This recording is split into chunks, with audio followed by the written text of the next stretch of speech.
Yo, what's going on YouTube? Hope you guys are having a wonderful day today and welcome to my race to Division 1. We're in Division 4 right now. You guys have missed Division 7 to Division 4 because my footage was corrupt on my hard drive. So it is unfortunate, but most of you guys said, you know what, Smarbert, just go ahead and start off from Division 4 and we'll go ahead and watch it from there. And I gotta say, thank you for saying that, because it would have been a pain to transfer all my coins over and start over. So I do apologize for those of you guys who wanted me to start over, but the majority said just to start from Division 4, Division 3. In any case, guys, I want to cover a couple of things in this video.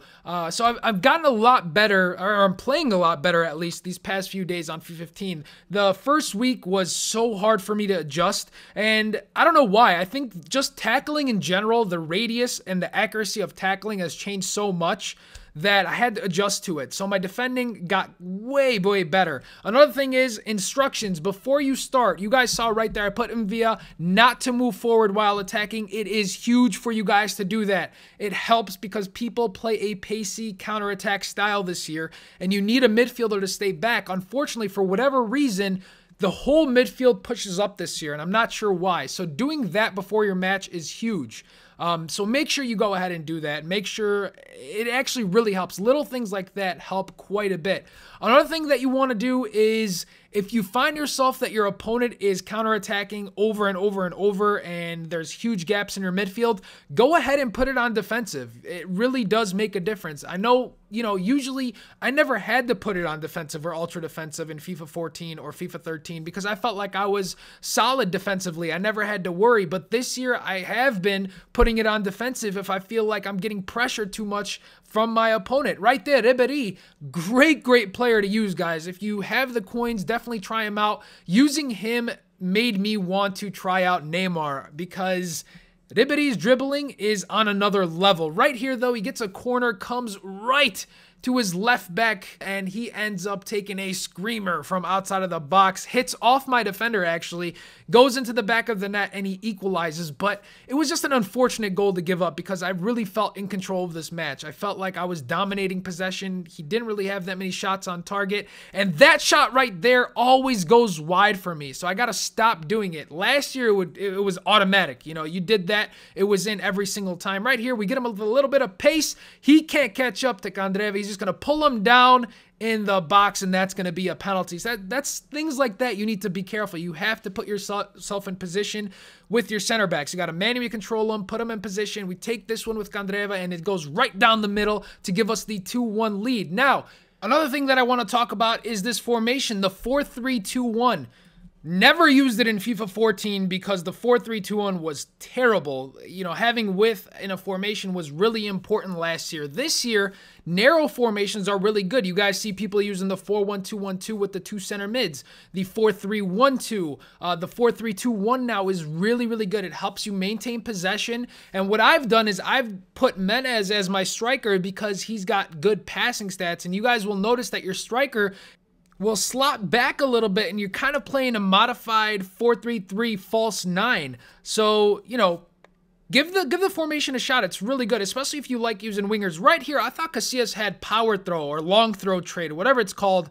And unfortunately, he throws it right to my opponent, right to Sturridge, pretty much. I believe it was Sturridge.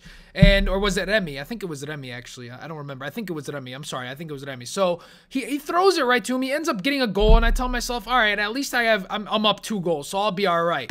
And there's 5 minutes left, and all of a sudden, he gets the ball back. He bombs it over my center backs because they were pushed up. And he gets this one right here. I thought Casillas had it. Bounces right off him. Gets it right back. He puts it in. He equalizes. It's stuff like that that I must stop doing, man. I must stop doing. But, you know, I ended up doing for the first time. This is the quote-unquote new kickoff glitch. But I actually did some skilling to get around his defenders. He pulls me down. But I got to finish this, right? It's still 3-3. I still got to make this penalty. Nothing is guaranteed. I've made 2 penalties so far this game. That was the 3rd penalty of the match. As you guys can see, he keeps jamming on that B button, trying to pull me down, and he just drops my player in the box to end up giving us the penalty. And I second guess myself. So normally, I either go in a top right corner or down the middle. This time, I go bottom left, or I try to go bottom left, and he guesses right. So very disappointing how I ended up getting a draw, but look what happens here, guys. This is something I've been dealing with all freaking year. And this is why my record is so bad this year, because even when I draw or even when I win, I get disconnected. It is still happening. I see a lot of people on the EA forums. You guys see right there. I see a lot of people on the EA forums saying that they're having this issue.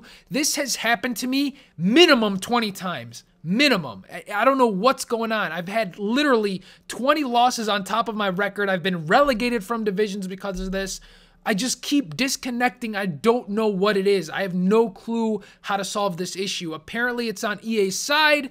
So you guys can see right there, we didn't get a draw. We actually ended up getting a loss and a higher DNF, a did not finish percentage. So, man, it's really frustrating. That's happened quite a bit. You guys, I mean, literally over 20 times at this point. Easily over 20 times. But I hope EA does fix it pretty soon, because it does give me a really hard time with recording my gameplay footage, unfortunately, since if I do disconnect, it's a waste of a game to show in an episode. But in any case, guys, enough with that. The 4-2-2 is what we come up against, and a lot of pace in his attack. Tons of pace in his attack. Musa, Doumbia, Ibarbo. If I would have came up against this team earlier in the week or last week, I would have had a lot of trouble. This time now, I'm able to play a lot better. I can play in a lot of different ways with the 4-3-2-1. And maybe it's the formation. Maybe I'm just getting used to FIFA 15 a little bit. But you can play with the counterattack. You can play with a patient build-up. You can go on skill runs with this formation. It's really solid. So if you haven't tried it and you guys have been playing a narrow formation, give it a shot. Really, really give it a shot. It's really fun to play, since you actually get to use some good wingers. Since, you know, you can use Hazard. You can use Bale if you can afford them. You can use a lot of cheaper ones as well, but you guys will see Ribery here doing a nice little skill move. Lays it off to Mr. Candreva, to Kabay. Nice over-the-top ball. Unfortunately, just couldn't get the first touch to score that one. Still 0-0. 30 minutes in, he was playing really good defense, but he wasn't doing anything on the attack. I literally had him locked down.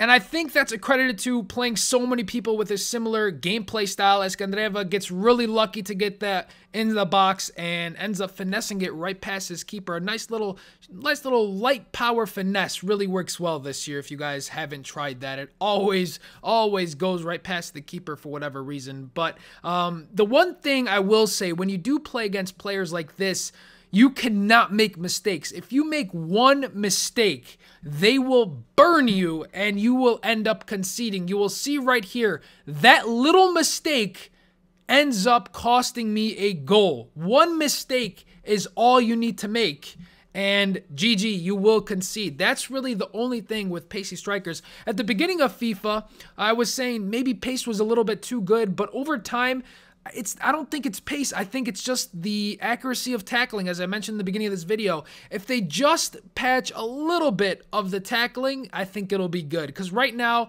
sometimes when you go in for a tackle, it just doesn't seem accurate enough. But maybe that's just me. Now that I'm a little bit more accustomed to the game, I've been playing a lot better. Right there, you guys saw a nice patient build-up. Kabay makes the run, cuts inside, smashes it into the back of the net as we go up 2-1 before the half. And at this point, I did put my team on defensive because I was a little bit worried, since I did concede because of that. However, look who comes through for us in the 50th minute, right as soon as the second half starts. A nice little skill move to get past the defender, and we get it past the keeper this time to give us the 3-1 lead.